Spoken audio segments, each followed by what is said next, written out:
Welcome to Chalkboard Chat. I am Dr. Tara Y. Wren. Today, I have the pleasure of talking to Ms. Nadiya Gary, a student who is a member of the MPB Student Council. Today, Nadiya and I will chat a little bit about a topic that she has selected and something or a little someone's that are really near and dear to her heart, a special pair of pet birds. Welcome to Chalkboard Chat, Nadiya.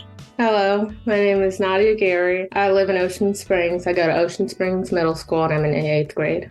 Well, thank you for that introduction, Nadiya. It's so nice to have you here today, chat about something that you probably know a lot more than a lot of young folks your age about, don't you think? Maybe. Do you know a lot of your friends that have birds for pets? No, not okay. Really. That's my point. We're going to talk about what you know a lot about today. And the whole purpose of these chats is to teach others, maybe even someone your age, your peers who might want to have a pet bird or two. So we'll jump right in. So today we're going to chat about a pet that is rare in most homes. Usually you hear about students having cats or dogs for pets, but you have a pair of birds that you care for. So tell me a little bit about your birds, Nadiya. So there are two birds. One's a girl and one's a boy. The girl is white and she has little teal feathers like around her tail, and her name's Safed. And then the boy is dark blue and he has these white and black stripes along his head, and his name's Neela. So Safed, is that right? Yes, ma'am. And what's the boy's name? Neela. Neela. Okay. Wow. This is going to be interesting. So tell me, how long have you had Safed and Neela? I've had both of them since May the 5th. So you're a new bird owner pretty much, huh? Yeah. Wow. What kind of training did you have, Nadiya, to be a bird owner? So, it wasn't like my training, it was their training. I trained them. It's by finger training. Basically, when you get them to step on your finger, because they're not always that open to it, so you have to train them to do it. So where did you learn to do that? What was your research like? So I was just curious because I didn't want them to be just untrained. So I looked up like videos on YouTube and like tips on how to do it. So how many YouTube videos did you watch? 5 or 500? It's probably about 5. Just 5? So not that many. It didn't take a lot to get acclimated to the birds. No, not really. Did it take a lot for them to become acclimated to you and your home?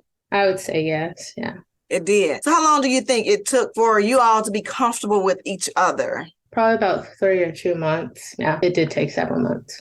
Okay.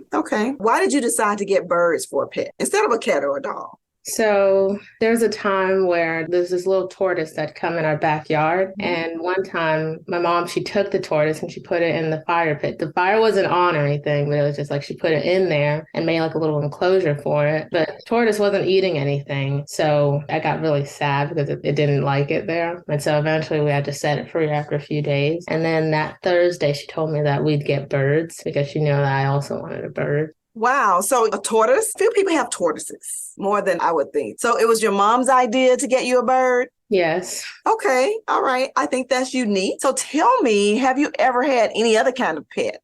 Yeah, I do have a dog currently. Like I have it with the birds. And I also, I've had a lot of dogs throughout life and one cat, but my mom didn't like that one at all. So we had to get rid of her. So tell me, what's the difference, or how much more energy does it take to care for the birds than it does for the dogs? The birds are more like, they're chirping right now. They want to talk. They want to answer that question. The birds are more low maintenance than dogs. Are they really? So how so? Because they don't eat much and they don't make that much of a mess. But the only thing I'd say that requires like a lot of time to do is clean out their cage. But it's clean up anywhere they've been because they don't really have a sense of like when to not like use the bathroom. So I would say that's a big difference. You have to kind of constantly keep an eye on that. Yeah. Dogs and cats, you kind of train them when to go, where to go, right? Yeah, you do that. Well, I would say, wow, that takes a lot of concentration. If someone decided or thought they had to get a bird and you want to keep it clean, what trait would you recommend them having? Probably like continuity or like persistence, because you have to clean their cage every 2 weeks, like depending on how like messy the bird is. They have toys in their cage, so I have to clean those too, and they're really small and delicate, so I have to be really careful with those. So tell me, what kind of toys do birds play with? So like wooden blocks, they'll pick them up and just throw them around with fun. Or these little plastic chains that they like to get tangled up in. Do they play together? Because I understand birds, it's important for them to have companionship. They do like playing together, but they can get very like aggressive sometimes and fight. I have to break them up. Oh, so you're a referee too. Yeah. You're wearing many hats here, Nadia.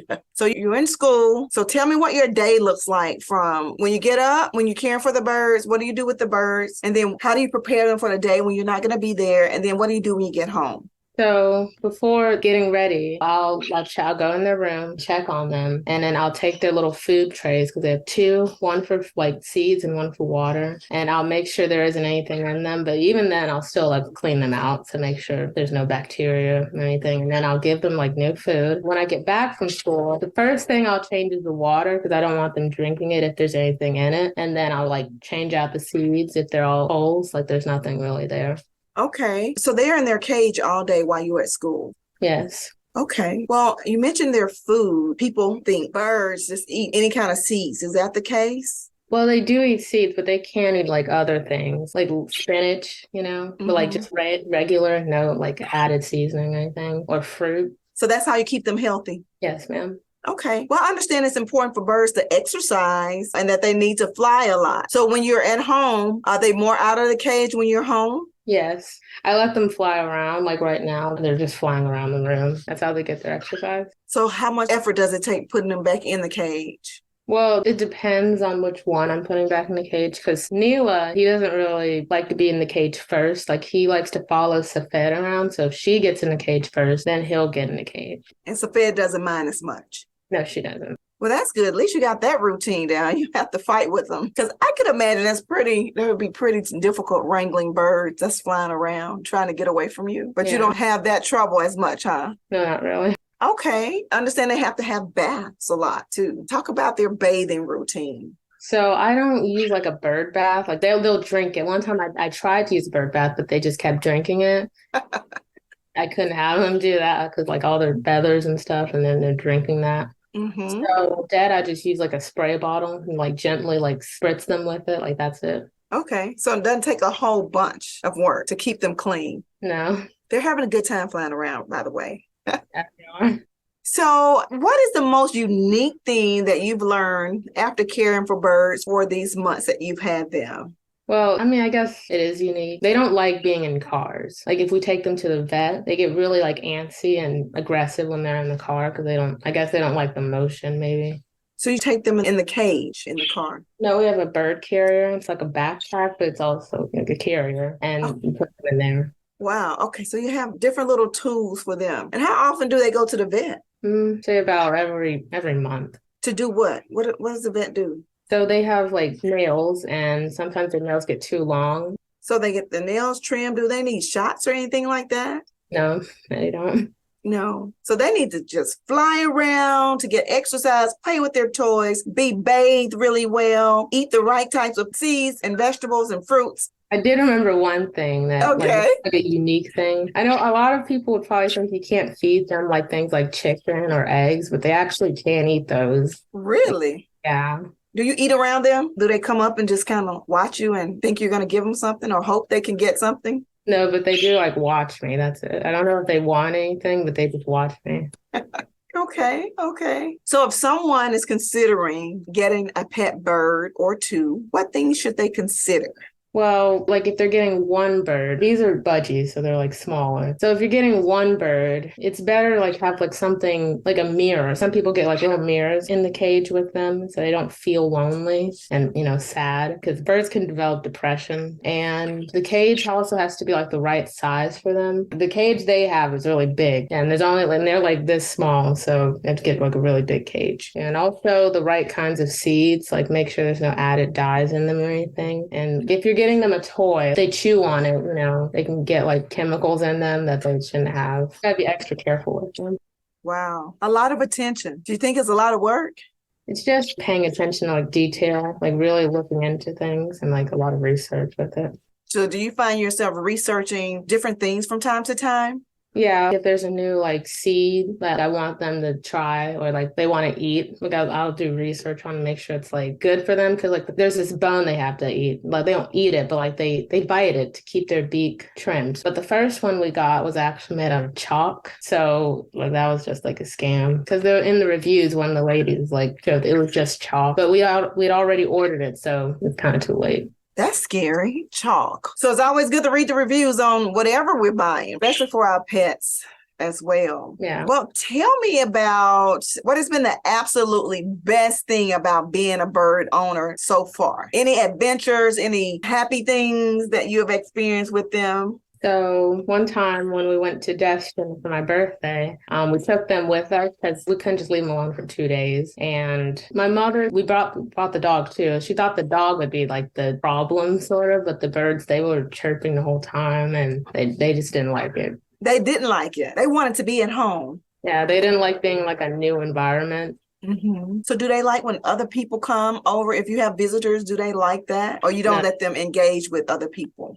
Even if like someone does try to engage with them, they don't like it. Wow. Well, that sounds very interesting. It sounds you got to have a lot of discipline, patience, and understanding and a desire to really want to take care so they can be very healthy and safe. So that's a big task, Nadiya. And it looks like you're doing a pretty good job. Yeah, they also like can't be around like a lot of like really new things. Like one time I have this sweater that I wore around them and has like these dots on it and they were really scared of it. So like anything that looks like strange to them, they get really scared of it. So how can you tell when they're scared? Really subtle, but they'll shake like and they get really not that noticeable from a distance. When you're like up close, you can really notice that they get like really nervous and they'll like back away. So it's like getting to know each other and getting to know them, their likes and dislikes. I think that's very cool. So Safed and Neela.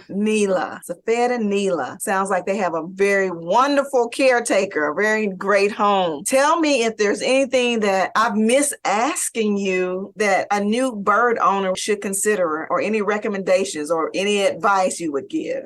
Well, one thing is that spinach should like be like I already mentioned this, but spinach is like an important part of their diet that they should eat, but not like too much, but like an average amount. And also, it's not bad to like give them finch food because finches are a different type of bird, but they can still eat finch food. They can swap foods. It's like it won't hurt them. So what kind of birds are they? They're budgies. Budgies, okay. Nadiya, thank you so much for introducing me and our listeners to Safed and Neela, your pet birds. We've learned that taking care of birds are quite different from taking care of dogs, cats, and other pets. It is a very big task to properly care for them, but it can be done if you are committed to having these beautiful creatures as pets. If our listeners have an interest in getting a pet bird, you have given some good information and advice for taking care of them and helping them to make the right decision. Again, thank you, Nadiya Gary, for sharing your bird knowledge and adventures with us. You're welcome. I am Dr. Tara Y. Wren. This is Chalkboard Chat, and class is now dismissed.